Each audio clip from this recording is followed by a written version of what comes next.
And changing gears to the event that was just held in the South Court. And in the meeting with formula executives, one after another executive said they knew immediately, within hours or days of the shutdown of that Abbott plant, the magnitude of the crisis facing the U.S.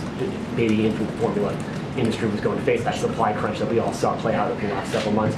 The president though said he wasn't informed about that until April.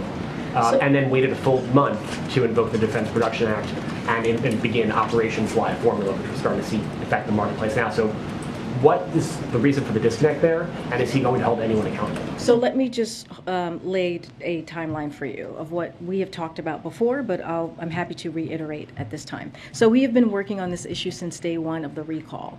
The recall happened on February 17th. On February 18th, USDA issued detailed guidance to states on how to seek waivers in their WIC programs. We know directly from companies this is one of the most important areas for action to be taken from the government, and this month we are building on that work with last week's announcement urging states to cut all WIC red tape. So that actually happened, this is June 1st, so that happened in May.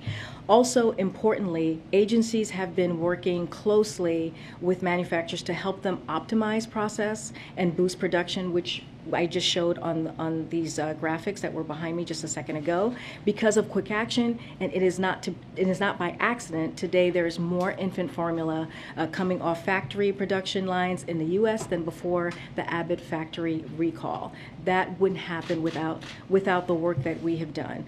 For the last 3 months, the FDA has also been working with retailers to impose purchasing limits to prevent the possibility of hoarding.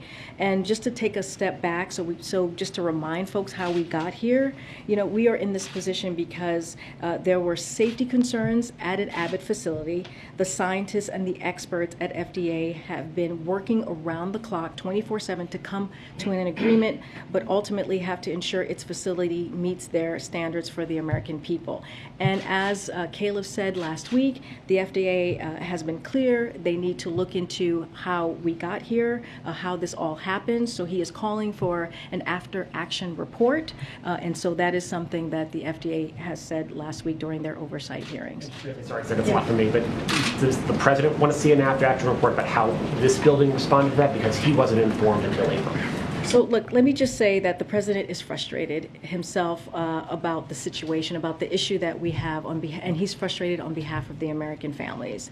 And so he is doing everything that he can to make sure that we take action, and we have been doing that 24/7 to make sure that he gets what families are going through, how hard it is right now for many families to feed their infant, to feed their child.